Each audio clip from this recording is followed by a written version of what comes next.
আমি অসম গণ পৰিষদ দলৰ কাৰ্যকৰ্তা আছিলোঁ। আমি প্ৰায় 3 বছৰ হ'ল কংগ্ৰেছ দল ত্যাগ কৰি আমি অসম গণ পৰিষদ দলত আঞ্চলিকতাবাদ শিবিৰত আছিলোঁ। দেখা গ'ল শেহতীয়াকৈ প্ৰায় প্ৰতিটো নিৰ্বাচনতে আমাৰ ভাৰতীয় জনতা পাৰ্টিৰ প্ৰাৰ্থী ইয়াত প্ৰদান কৰি আছে। আঞ্চলিক দল হিচাপে আমাৰ যিখিনি গুৰুত্ব সেইখিনি নাই, 1 নম্বৰ কথা।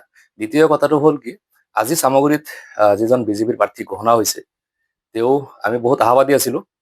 যিহেতু সংখ্যালঘু সমষ্টি হয়, ইয়াত এজন সংখ্যালঘু প্ৰাৰ্থী প্ৰক্ষেপ কৰিব, কিন্তু দেখা গ'ল যে নহয়, এজন সমষ্টিৰ বাহিৰত এজন ব্যক্তি আমাক বলপূৰ্বকভাৱে জাপি দিছে। গতিকে এই কথা বতৰাবিলাক এটা বেলেগ সুকীয়া কথা। লগতে 15 মাহৰ এজন আমি বিধায়ক পাতিছিলোঁ। আটাইতকৈ দুখৰ কথা, 15 মাহত সমষ্টিবাসী আজি জানে, অসম গণ পৰিষদ ভাৰতীয় জনতা পাৰ্টীৰ কাৰ্যকৰ্তা জানে কিমান কষ্টত আছিলে। কোনো ধৰণৰ খা খবৰ নাই, যোগসূত্ৰ নাই। তেখেত জিকাৰ পিছত যে গ'লেই।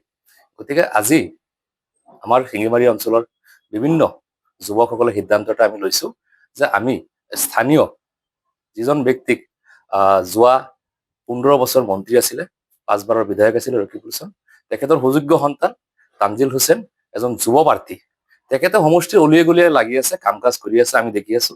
সেইটো হিচাপত তানজিল হুছেইনে বিভিন্ন সমাজৰ কাম কাজৰ লগত জড়িত, এইটো সঁচা কথা। বিভিন্ন মানুহৰ খবৰ খাতি ৰাখিছে।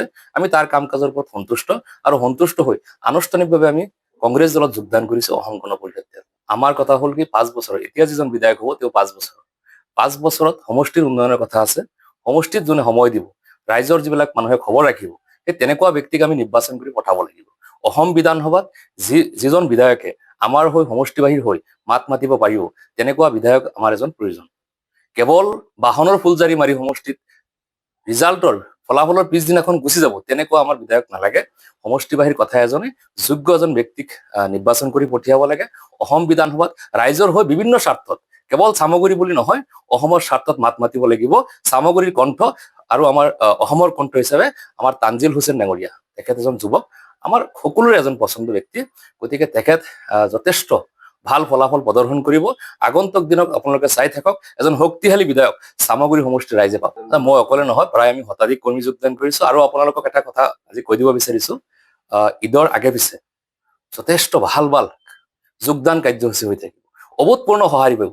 কেৱল অসম গণ পৰিষদ দল বুলি নহয়, ভাৰতীয় জনতা পাৰ্টীৰ বিভিন্ন কাৰ্যকৰ্তা আহি আমাৰ কংগ্ৰেছ দলত যোগদান কৰিব। উন্নয়নৰ স্বাৰ্থত সমষ্টিবাহী ৰাইজৰ এটা ইউনিটি হ'ব, আৰু সেই ইউনিটিত আমাৰ সমষ্টিৰ যিজন প্ৰাৰ্থী কংগ্ৰেছ দলৰ তানজিল হুছেইন ডাঙৰীয়া, তেখেত যথেষ্ট ভাল ভোটত ব্যৱধানত। যিকোনো খবৰৰ বাবে যোগাযোগ কৰক আমাৰ এই নম্বৰত 9181 307 221।